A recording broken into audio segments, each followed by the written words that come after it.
Hi guys, na-surprise visit ako ngayon guys. Hindi ko alam kung anong lutuin ko. Kaya lahat ng laman ng rep nilagay. So ito, nag-iikap ko ng sibuyas, bagyo beans, fish cake, karne, at kunting 2 pirasong prawn, at saka mushroom, bagyo beans ulit, tapos carrot, at saka binabad ko tong bihon. So i-fry ko muna yung karne, tapos i-fry ko yan. At ito, nagpapakulo ako ng ito, prawn skin, para ito yung sabaw ng bihon ko mamaya guys. Kaya tara, magpainit tayo ng may hiwagang kawali. Siyempre kailangan natin ng oil. Pasensya na guys, hindi na accurate itong place ko dahil nga nagpapakulo ako ng prawn. So kailangan ko yan. Kailangan ko itong paya. Mayroon na baka masunog din itong handphone ko, diba? Kailangan na natin ito.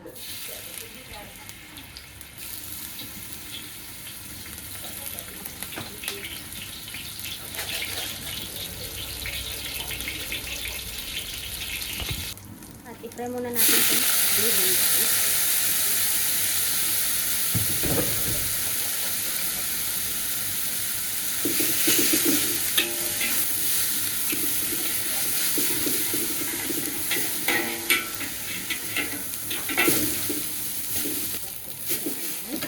Tanggalin muna natin itong bihon guys.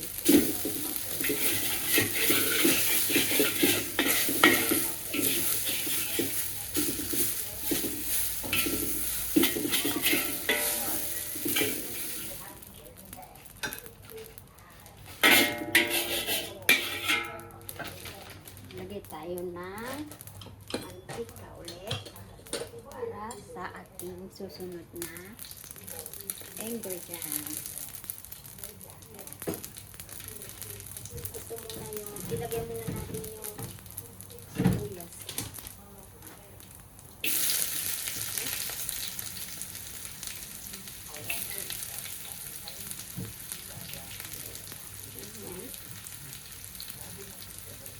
Kasi natin ilagay ng sibuyas. Tapos, ito yung kabuti.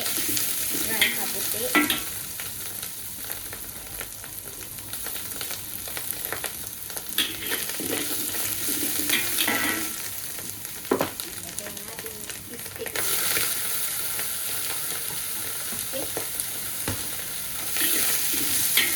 Kasi biglaan ko eh. Biglaan dating yung bisita namin. Wala akong magagawa. Hindi, ganito na lang.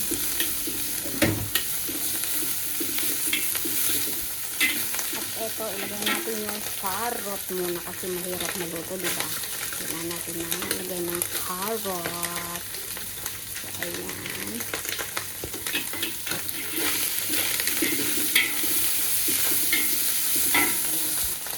Ilagay natin itong bagyo beans. Ayan. Mahuli itong prawn guys dahil madaling maluto lang.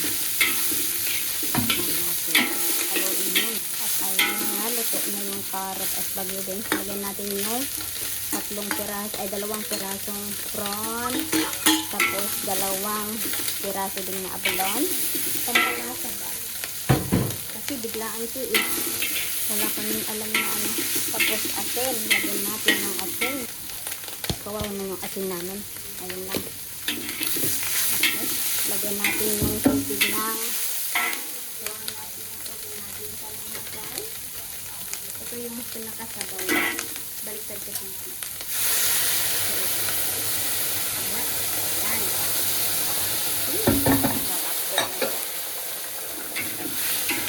You know why? Kasi yung bihon is hard. Kailangan mo madami yung sauce. Okay, pang 5 minuto lang to guys malutuin. At ilagay na natin yung bihon na in-fry natin. You know why guys? I-fry mo yung bihon para hindi slimy ba gano'n. Pag kumakain ka sa iba mga ano, iba yung bihon nila, diba? Slimy. So ayan, luto na. So ayan.